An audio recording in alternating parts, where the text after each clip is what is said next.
You are listening to The Climb, getting through life's everyday challenges through the Word of God, with Brother J.R. Bernabe and Brother Yoyi Capistrano.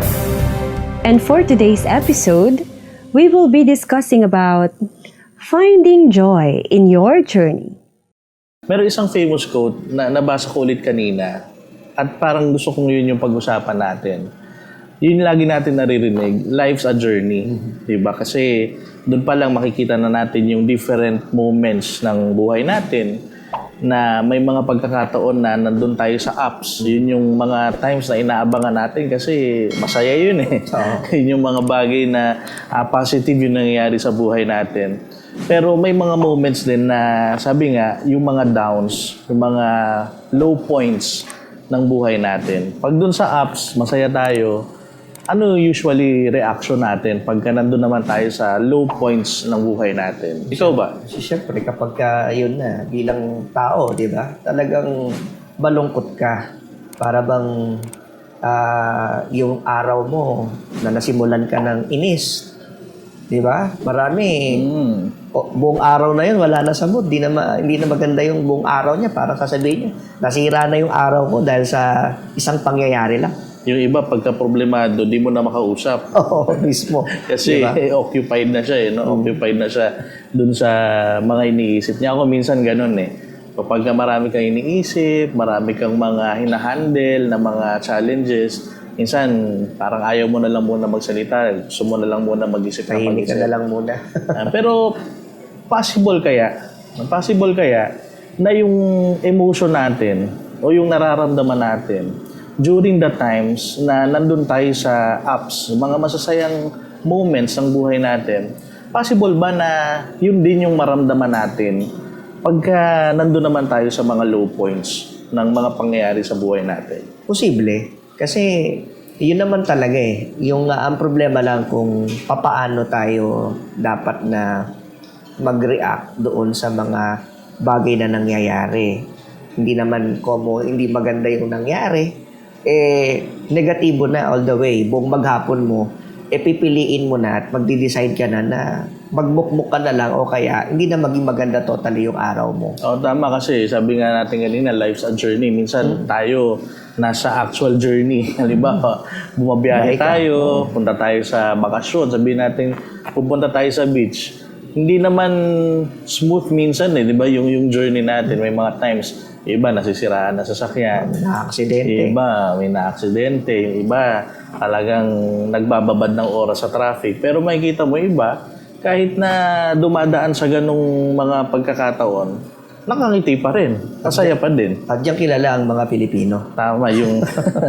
Yung meron tayong spirit na yung happiness laging nandun kahit na may mga bagay na nangyayari, may bagyo, may kalamidad, nakikita pa rin nakakita yung mga Pilipino. Sa mga maliliit na bagay, madali siyang i-grasp yung idea na yon na sa mga minor things kaya mong palampasin Pero paano pagka yung mabibigat na bagay na nga, di ba? Kaya pa rin ba talaga nating maging masaya? Naalala ko yung sinabi ni Apostle Paul kasi sa kanya rin nanggaling yung life's a journey. Sabi niya, dun sa isang verse, I found joy in my sufferings. Parang pagka pinakinggan natin sa Tagalog, natuwa ako sa aking mga paghihirap. Nagalak ako sa aking mga paghihirap. Pagka hindi mo siya naintindihan, nung una, naisip ko, hindi kaya nasisiraan na si Apostol Pablo. Diba kasi? Pwedeng yun ang isipin. Pwedeng ganun yung isipin. Marami na parang sobra naman to. Diba? Parang di na yata normal na sabihin yung ganung mga salita kapag ka nasa matinding sitwasyon ka o kaya nasa problema ka. Kasi hindi makitang pwede pala. Pero nagawa niya Diba? Nagawa niya. Sabi ni Apostle Paul, I found joy in my sufferings. Pero para magdagdag lang tayo ng konting context dun sa na-experience niya, kung gaano kabigat, ito yung time na nakakulong siya, di ba? Nakakulong siya, hindi siya nakakagawa ng gusto niyang gawin, hindi siya makalabas. In other words, wala siyang freedom. Ito yung mga moments na yan na pagka sa atin, nakita natin at tinignan natin yung sarili natin, parang ang hirap na maging masaya. Pero nakakatuwa lang, no? It's very inspiring na merong nakagawa at posible pala. Oo, at yung kwento na nangyari kay Apostol Pablo, makaka-relate tayo. Lalo Tama. na sa, siguro, special mention ako dito. No, tayo dito sa mga OFWs. Batiin natin yung ating pong mga audience po na mga OFWs. Mga bayani kung tawagin. Tama. Saka binabati din po natin kahit yung mga relatives. Kasi kasama yun sa sacrifice yung mga asawa, yung mga magulang, pati yung mga anak, anong mga kababayan natin na OFWs. Hello po sa inyong lahat. Hello po. At actually, hindi lang din naman sila eh. Meron din naman tayo kahit na hindi OFWs. Mga nagtatrabaho sa atin dito. Alam mo yun? Agang gumigising. No? Tapos, iwanan yung pamilya. Gabi na minsan, di na nagkikita-kita yung pamilya dahil yung isa tulog na. Siya naman, papasok kinabukasan. Pagising niya, wala na yung isang kasama ng membro ng pamilya. Ang hirap. Diba? So, marami tayo na sabihin na natin, meron tayong everyday na sufferings na pinagdadaanan. Kasi maliit man yan o malaki, for as long as nagsasacrifice ka or meron kang sinasakripisyo dyan sa bagay na yan, pwede mo siyang i-consider na sufferings eh. Tama. Diba kung halimbawa, nagsasacrifice ka ng time away from your family, sacrifice yun eh, sufferings yun. Pagka napapagod ka, diba, na pag-uwi mo, parang gusto mo na lang talagang matulog, sufferings din yun eh, nag-sacrifice ka na eh. Pero nakita ko, isa dun sa pinaka malaking sacrifice na naranasan or suffering ni Apostle Paul, na yun din yung, kaya binati natin yung mga OFW na audience natin. Isa sa mga malaking biggest sacrifice na ginawa niya, yung malayo ka na nga, nag-iisa ka pa. Yun ang mahirap. Yun ang mahirap. At yan ang kwento ng karanasan ng mga naalala mo nung pumunta tayo sa Malaysia. Tama, sa Malaysia. Di ba? Grabe yung mga testimony na mga narinig natin sa mga kababayan na na-encounter natin. Ako kasi Nakakausap personally, natin. nagkaroon din ako ng chance, share ko lang na, nagkaroon din ako ng chance na maging OFW. Tama, For tama. a short Oo, time, natatandaan siguro ko. mga, kung di ako nagkakamali, 6 months. So, maiksi lang yon. Pero within that short period of time, naranasan ko nakatikim ako ng konti nung tinatawag nga nating homesickness. Yun. Imagine mo, nandun ka sa malayo, mag-isa ka lang, tapos mag-video call or tatawag yung family mo kasi merong may birthday. No, the following week, meron na naman silang gathering. Minsan, parang ayoko na lang sagutin kasi alam ko pagka sinagot ko yung tawag, maiinggit lang ako, malulungkot lang ako. Ka lang. At hindi lang yun kasi talagang yung mga na-encounter nga natin at kwento ng iba't iba nating mga OFWs, yung iba talagang hindi na nga malaya, although may trabaho na, may nakakalungkot. Wala din siyang papel, di ba? Nagiging TNT na lang doon sa abroad dahil doon sa kagustuhang, alam mo na, Ako, makatulong para sa pamilya nila. Ako nga, saglit lang paano pa kaya sila na gumugol ng 1 year, 2 years, yung iba nakausap natin, 10 years, more than 10 years na malayo sa family nila. Parang yung iba na hindi nila nakikita talaga yung sitwasyon, parang ang ganda parang ang saya na meron kang kamag-anak na nagtatrabaho sa ibang bansa. Pero yung realidad, pag nandun ka na, Iba na. iba na. Iba na. Makikita mo talaga yung sakripisyo. Tama. Nabanggit mo kasi kanina yung lungkot na occasion na nabanggit mo dahil wala ka dito sa Pilipinas, nung nasa abroad ka.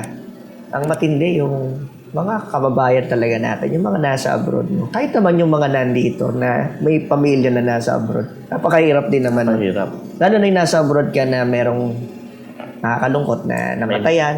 Yun nga lang magkasakit. Di ba? May nagkasakit. Hindi mo maalagaan yung mahal mo sa buhay. Walang freedom na makauwi para lang. Pero talagang ganun pangyayari. Hindi talaga nakita yung mahal niya sa buhay hanggang sa mailibing. So napakahirap dalhin nun sa kalooban. So far, puro negative yun na pag-usapan natin. Oo. Pero balik ako dun sa point ng conversation natin. Is it possible for someone suffering to experience joy? Posible ba talaga na maging masaya yung isang tao na dumaranas ng mga problema, dumaranas ng mga sakripisyo, yung iba't ibang mga negative? At ang maganda, yung sagot nandun din sa sinabi ni Apostle Paul eh. Kanina kasi hindi natin binasa ang buo. Pero yung secret, basahin natin buo. Sabi doon, nagagalak ako sa aking paghihirap dahil sa inyo. Ayun. So, doon pa lang, makikita na natin na ang key pala for a person, kahit na may mga pinagdadaanan siyang sakripisyo, pero maliwanag sa kanya kung bakit niya ginagawa, kung para kanino niya ginagawa, pwedeng matakpan yung iba't ibang mga lungkot, mapalitan ng satisfaction, mapalitan ng kagalakan yung nararamdaman niya. So, halimbawa, nakikita mo na dahil dun sa sakripisyo mo, nakakain ng masarap yung pamilya mo, nakikita mo na nabibigay mo yung mga pangangailangan nila, nasusuportahan mo sila. Yung lungkot, kaya palang matakpan yun. Nawawala. Nagiging satisfaction, nagiging kagalakan. In other words, you can be happy while suffering if you are suffering for a purpose. At kailangan yung purpose na yun, laging malinaw sa'yo. Tama. Kasi minsan, pag nasa journey tayo, pwedeng sa umpisa, maliwanag sa atin, kaya ako gagawin to kasi para dito. Pero as you go along the way, baka madistract ka na, mawala na sa'yo yung purpose mo. So, dapat clear at constant. Tama. Na nasa puso mo, nasa isip mo, yung purpose ng iyong sakripisyo. Maganda yung punto na yun eh. Kasi minsan sa sobrang dami na ng trabaho ng mga OFWs at kahit sino, no? Minsan, ginagawa mo na lang siya na nakakalimutan mo na yung purpose. Ang nagiging result, nagiging outcome, lumulungkot ka. Pero ang totoo, alam mo naman kung ano yung purpose. So, pag nakakalimutan, sabi mo nga, be constant. Dapat, para tuloy-tuloy din, na lagi kang masaya sa kabila ng mga paghihirap o mga nararanasan mong sitwasyon sa iba't ibang mga lugar at sa iba't ibang bansa. Kasi may tendency, lalo na pag na-develop mo na yung routine mo sa maghapon, sa umaga, ito gagawin mo, sa tanghali, ganito gagawin mo, sa hapon, sa gabi, ganito gagawin mo. Napakalaki nung tsansa na dahil dun sa dami ng ginagawa mo, dahil dun sa paulit-ulit ng ginagawa mo, nawawala yung dahilan. At napaka-strong ng purpose para sa isang tao. Diba? For you to move forward, for you to be able to overcome yung iba't ibang mga challenges, para tumagal ka sa laban, sabi nga. Kailangan alam mo bakit ka lumalaban. Tama. At natanong ko nga yung isang, naalala ko yung pagpunta natin, pagka nakakapag-share tayo sa mga kababayan natin, lalo na yung mga OFW, sabi ko, bakit nga ba, di naman tayo magkakakilala, pero gusto kong i-summary, no? Sa lahat ng mga nakakapakinig ngayon, gusto ko i-summary, bakit nga ba nagagawa nila yung magsakripisyo, no? Bakit nagagawa nila yung magtrabaho, gawing gabi yung umaga yung gabi. Ako, pwede nating isumaryo kasi sa isang salita eh. Kung bakit nagagawa nila ang lahat ng sakripisyong yan dahil sa nagmamahal. Pagmamahal. Diba? Kapag ka nasa iyo mismo yung pagmamahal na yon, tapos na eh. No? Yung mga pagod na to nakakalimutan mo na dahil dun sa pagmamahal na yon. Kasi hindi naman nila yun ginawa para sa sarili nilang satisfaction, hindi sa sarili nilang benefit. Para sa iba eh. Para sa mga minamahal nila. Kaya tama, pagka isummarize nga natin, lahat ng sakripisyo na yon, kung nag-i-start pa lang sila na mag-sacrifice para sa family nila o kung yung iba na nakakapanood sa atin, medyo may katagalan na yung kanilang pagsasakripisyo. Pareho naman yung dahilan. Yun yung pagmamahal. Ngayon, syempre, dahil malayo sila, di ba? Iyon mismo eh. Kahit sabihin mo minsan matagal na sila, minsan ramdam pa rin talaga yung pagiging malayo. Malibang makauwi na, di ba? Mag-for good na dito. Totoo yan. Kasi may mga nakausap tayo doon. Kahit ako personally, may makilala ako.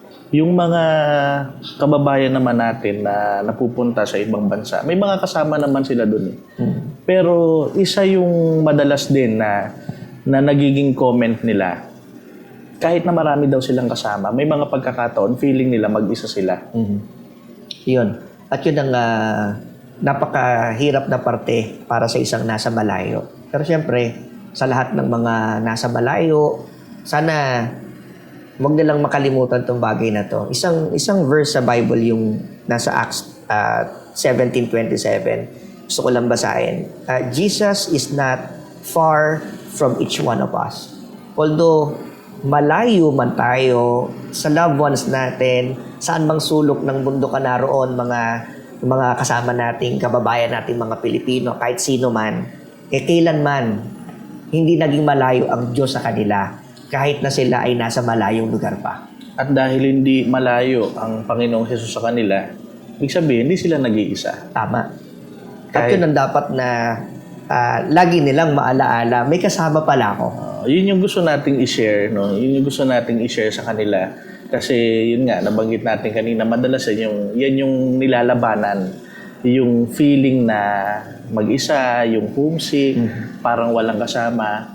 Pero ito yung comforting words ng Panginoong Hesus natin. Sabi niya, hindi tayo malalayo sa Kanya eh. Hindi tayo malalayo sa Kanya.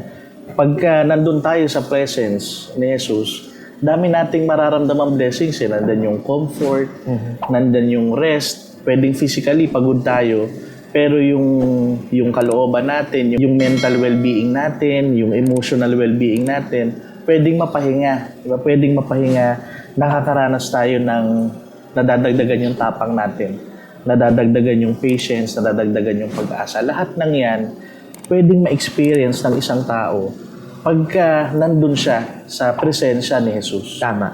At yun ang mismong nagpapasaya sa ating journey. Ang Panginoon mismo. Balikan ko lang yung mga main points na napag-usapan natin. So una, dapat buhay na buhay yung purpose ng mga sakripisyo. Pangalawa, huwag natin kakalimutan, nakasama natin si Jesus Christ. Tama. Saan man tayo bansa mapunta, dito man sa Pilipinas, ano man yung ginagawa natin, kasama natin si Jesus Christ. Pero meron pang isang mas maganda na gusto ko i-share. Kung hindi siya malayo sa atin, pwede pa pala tayong mas makalapit sa Kanya. Yun ang maganda. Yun yung nakasulat sa James chapter 4 verse 7. Sabi doon, draw near to God and He will come near to you. So, ibig sabihin, pag lumapit tayo sa Diyos, lalapit din siya sa atin. So, yun yung inspiration that itaas pa natin. Ang dapat na lalong maging inspiration natin, gaya ni Apostle Paul. Ang inspiration niya, ang Panginoon. Kaya, he found joy sa panahon ng kanyang mga paghihirap. At hindi imposible yun na gawin ng Panginoon kasi sa Kanya naman talaga nagmumula yun eh. Na kahit na ano yung nararanasan natin, kahit na gaano kabigat, gaano kagaan, gaano katagal na tayong nagsasakripisyo, kayang-kayang pag-aanin ng Panginoon yung kalooban natin, yung nararamdaman natin. At mangyayari lang yun pag nandun tayo sa presensya niya. Kaya kailangan talaga, lalo na sa ganyang mga moments, pwedeng sabihin natin sa moments ng kanilang mga pag-iisa, lumapit sa Panginoon.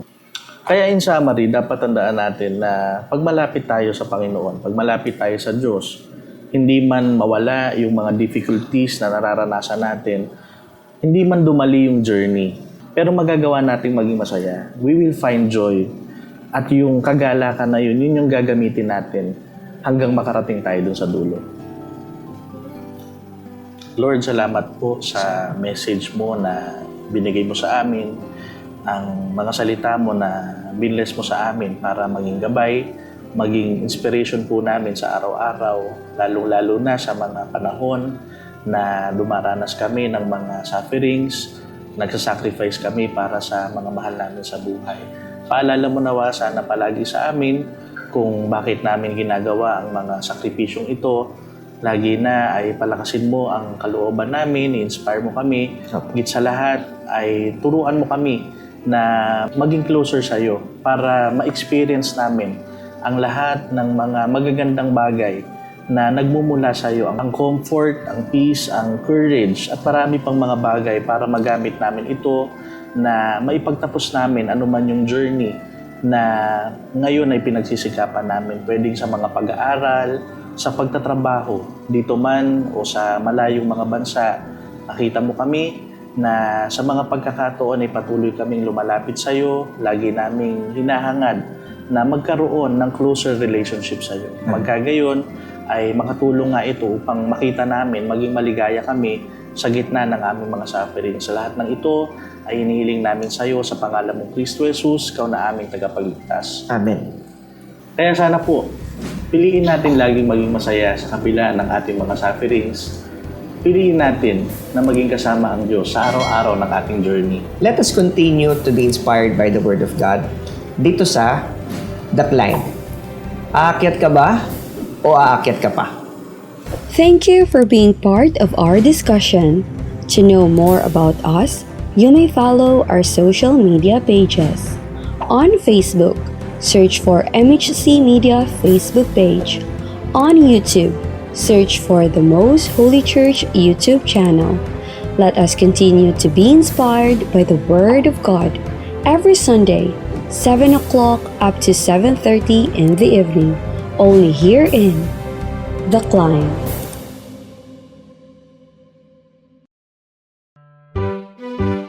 Likhawit o mga orihinal na komposisyon ng mga kapatid sa loob ng Most Holy Church. Dalawang salitang pinagsama, likha at awit. Isa po itong acronym, likhang imnong kinalulugdan, himig at wikang itinanging tunay.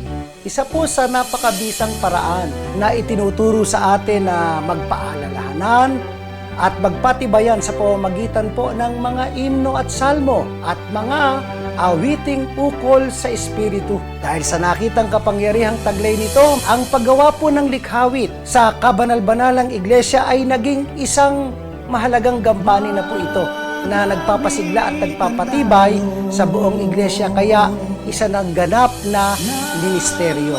Himno at salmo, awiting ukol sa Espiritu. Likhawit, likhang imnong kinalulugdan, himig at wikang itinanging tunay.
You are true, the power for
hushed, or the bustling day, strength found in you, Lord, as I kneel down to pray. Your shadows are light, my faith stays pure and bright, serving you, Lord, with all my heart, with all my might. In the morning's hush, or the bustling day, strength found in you, Lord, as I kneel down to pray. Your shadows are light, my faith stays pure and bright, serving you, Lord, with all my heart, with all my might. In workplace chatter, or in silent tears, holding on to promises, dispelling all fears. Though my body may weaken, strength may decline, I'll trust in you, Lord, with a spirit that will forever shine. Come what may, I'm faithful in your service. Wherever I am, your love is my fortress. In joy or sorrow, in every condition, I walk with you, Lord, with unwavering vision. In highs and lows, in ebb and flow, your grace sustains me, your mercy I know. In the aches of my body, as my strength grows old, I'll serve you, Lord, with a story yet untold. Come what may, I'm faithful in your service. Wherever I am, your love is my fortress. Come what may, I'm faithful in your service. Wherever I am, your love is my fortress. In joy or sorrow, in every condition, I'll walk with you, Lord, with unwavering vision.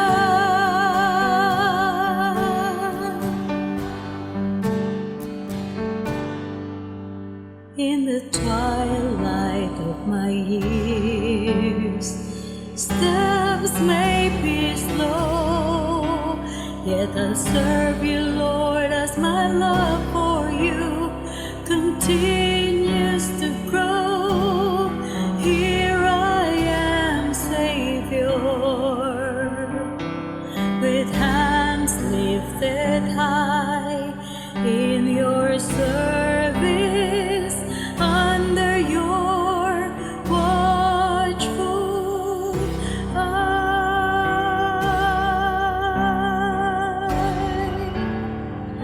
Come what may.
From the beginning, before it all, you made a promise, a heartfelt call.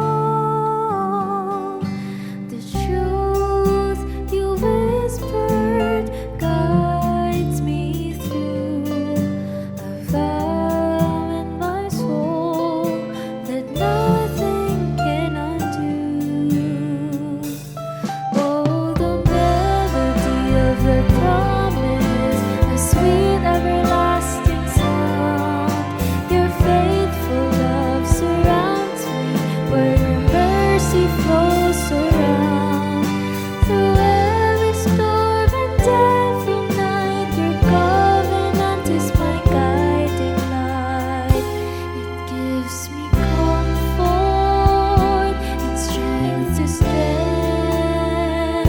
The melody of your promise carried through the land.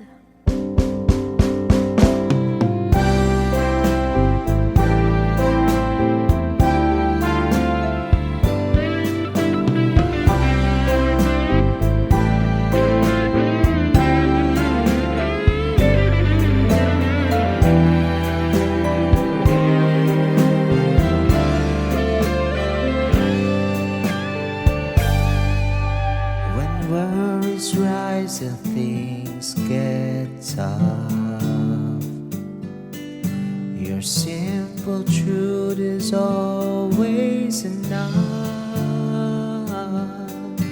It calms my spirit and brightens the day, and always guides me along the way. Oh, the melody of your promise, a sweet everlasting sound. Your faithful love surrounds me, where your mercy flows around. Through every storm and every night, your covenant is my guiding light. It gives me comfort and strength to stand. The melody of your promise carried through the land. When the world feels like a raging storm, your endless love keeps me safe and warm.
Ipanang pag-ibig na tanging Diyos ang lumikha. Sunod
Maraming salamat po sa inyong pagtangkilik sa palatuntunang ito ng kabanal-banalang Iglesia ng Diyos kay Kristo Jesus.